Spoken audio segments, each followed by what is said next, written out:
The wind howled around the red keep like a restless ghost.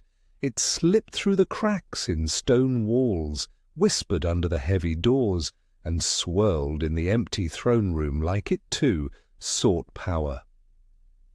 Queen Cersei Lannister sat alone on the Iron Throne. Her golden hair was pinned up high. Her dress, black velvet trimmed with gold, shimmered faintly in the torchlight. Her wine goblet was nearly empty, her fingers tight around the stem. She stared at the cold stone floor, deep in thought, her expression unreadable. She was alone, except for him. Sir Gregor Clegane, the monster in armour, the beast without a soul, stood to her right, towering in silence. He hadn't spoken in years. His breaths were slow, unnatural. His armour was stained with old blood that never seemed to be cleaned. His helmet, as always, hid what remained of his face. To the rest of the realm he was death incarnate. To Cersei he was control. At least he had been. Lately there had been moments, barely noticeable at first, when the mountain didn't move. Right away.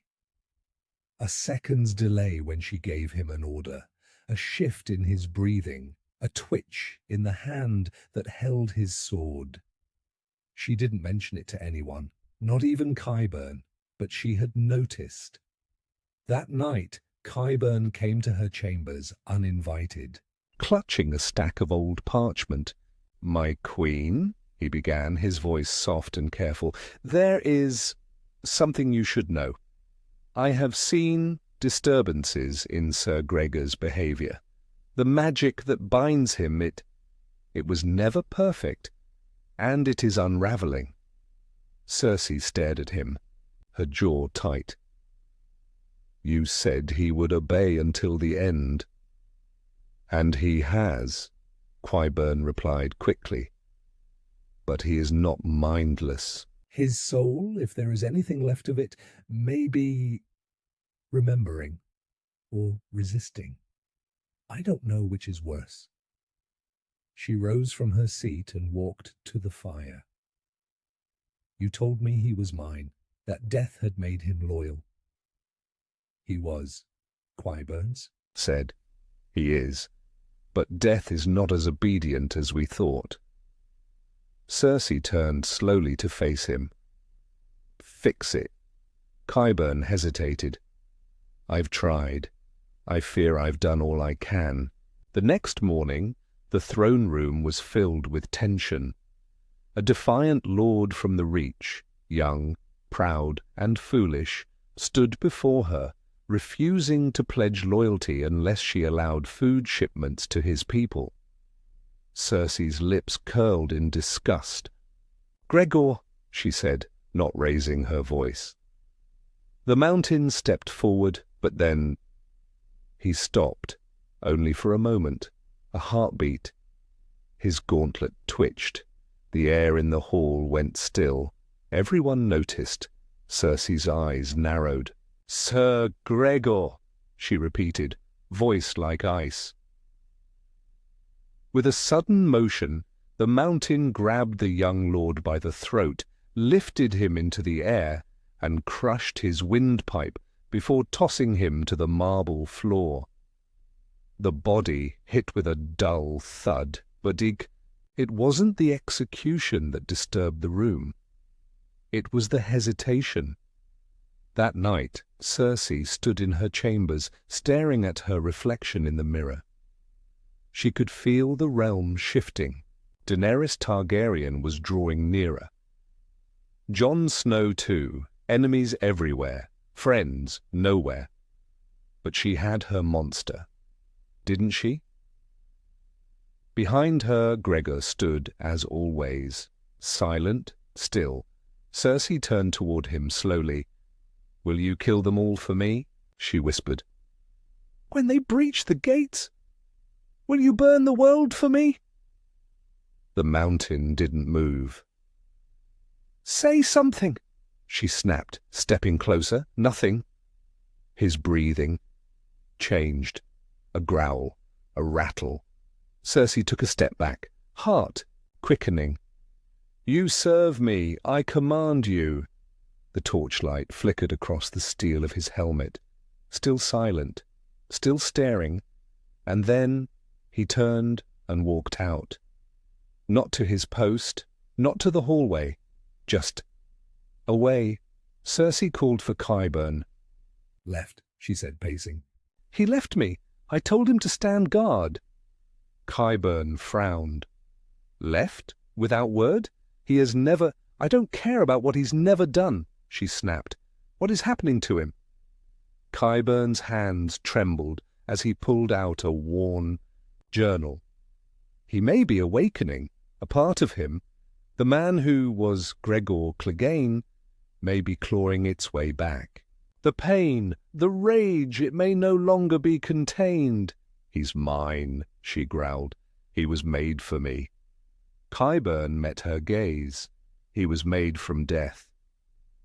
Outside the Red Keep, the sky darkened with storm clouds. Distant thunder rolled over King's Landing. It was the kind of storm that felt alive. Inside, Cersei stood by the Iron Throne, wine untouched. She was waiting, but not for Daenerys. She was waiting for her monster, and in the shadows of the hall, heavy footsteps echoed. These footsteps were unmistakable. They didn't rush.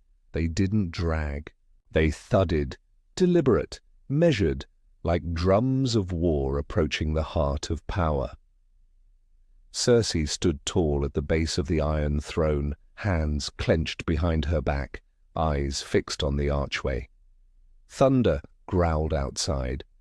Somewhere in the city below, a bell tolled.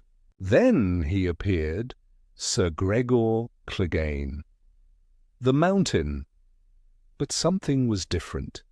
His armor, usually polished by servants under Qyburn's supervision, was dark with grime and streaked with old, dry blood.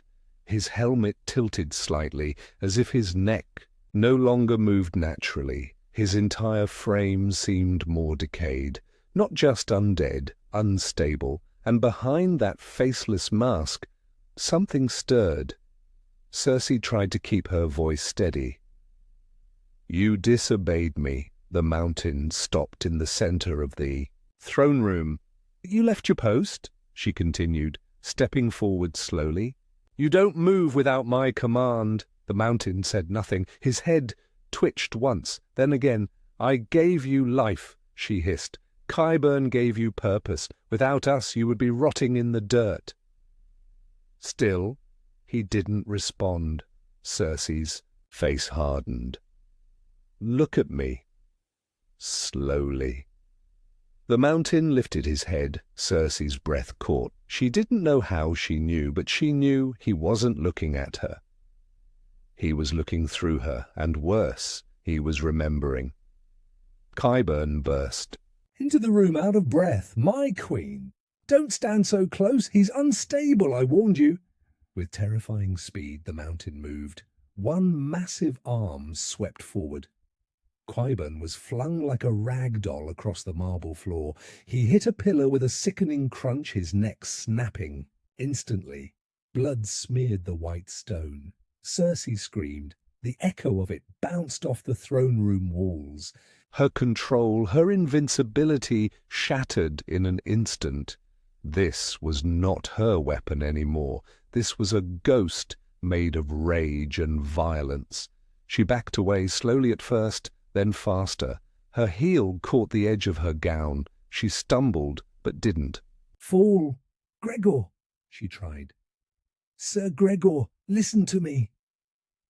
The Mountain took one step forward. "Stop," she whispered, voice trembling. "Please." He kept walking. The Iron Throne loomed behind her. She turned, panic setting in. Where could she go? No one would come. The guards wouldn't dare fight him. "Jaime wasn't here. Help me!" she screamed at no one. "He's turning on me!"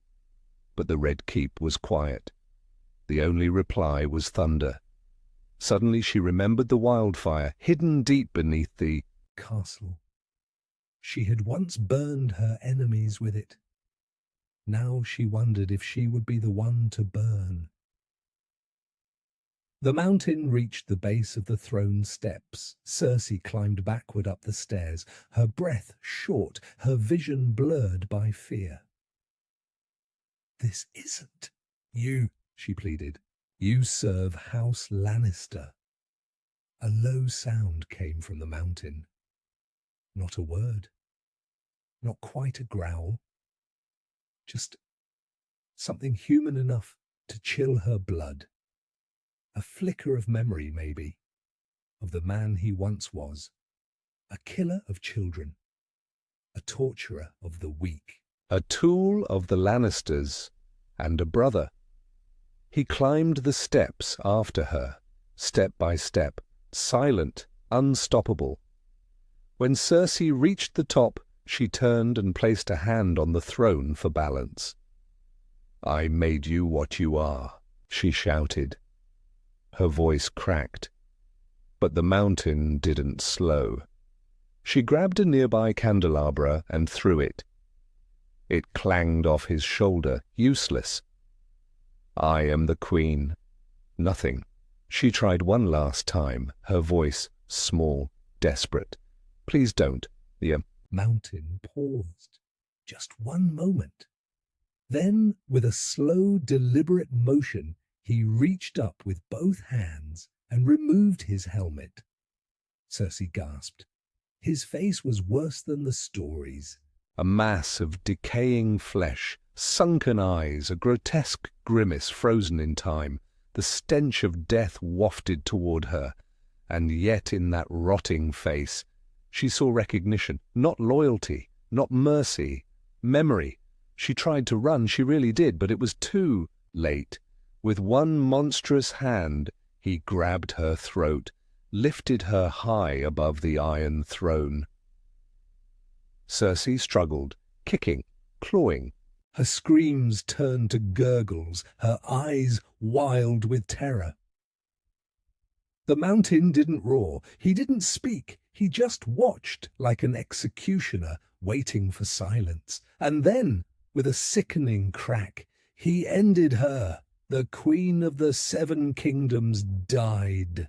With her feet dangling above the seat of power she had killed to claim. When her body fell, it landed on the throne's steps. Blood trickled down, each one like wine down a goblet. The mountain stood over her, unmoving, unbreathing, and then, slowly, he sat. Not on the throne, but at the bottom of the steps like a loyal dog, waiting for an order that would never come.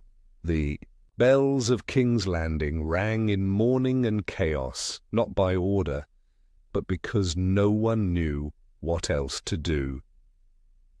Smoke drifted through the alleys, mixing with dust kicked up by panicked feet. Small folk whispered of monsters, of magic, of curses cast upon the Red Keep. Others fled entirely.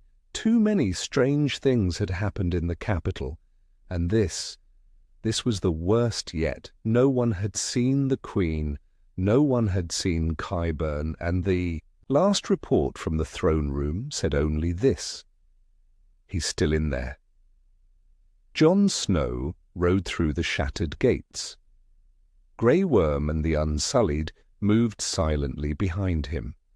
Daenerys arrived moments later, astride Drogon, her face cold as steel. They had expected a siege. They expected wildfire, traps, blood.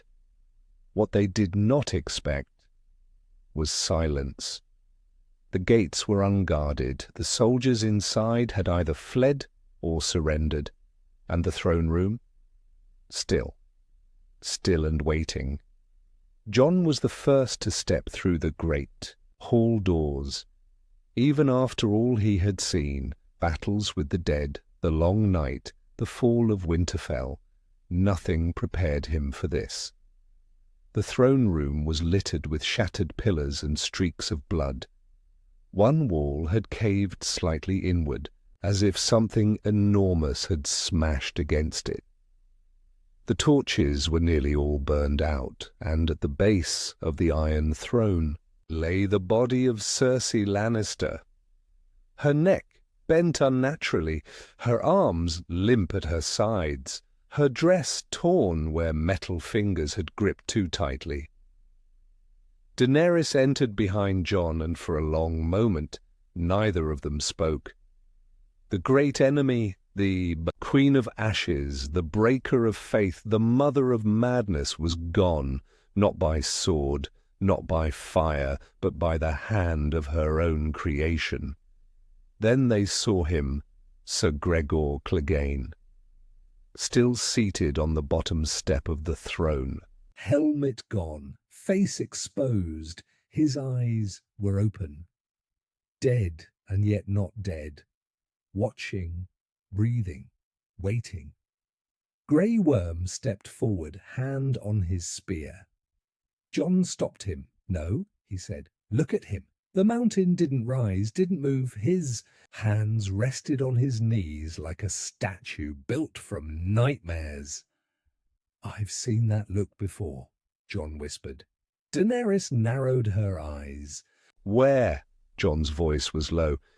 "In the eyes of men who've taken too much and remembered too late." Suddenly the mountain twitched. Everyone froze. He looked at Jon, then at Daenerys. A low rumble built in his chest. Not words, not a growl, just sound, emotion trapped in a body not meant to feel. Drogon, still outside, roared. The hall trembled. The mountain slowly, achingly began to stand. Daenerys raised a hand toward Jon, warning him. But Jon didn't move.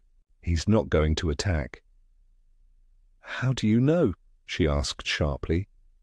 Jon's voice was soft. "Because he already did what he came back for." The mountain stood to his full height, taller than any man alive. A shadow shaped like revenge. He took one step down and then another.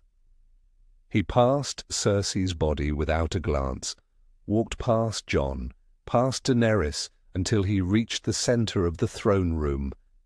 And then he collapsed to his knees, not from injury, but from something worse. Remorse. The hall was dead silent. Daenerys looked at Jon. "He's finished." "No," Jon said. "He's empty." A day later, the city declared Daenerys queen, the Red. Keep was sealed off for reconstruction. And the mountain? He was still there. Unmoving, unbreathing, watching. Some said he had returned to stone. That his final act, the murder of Cersei, had drained the last of his cursed soul.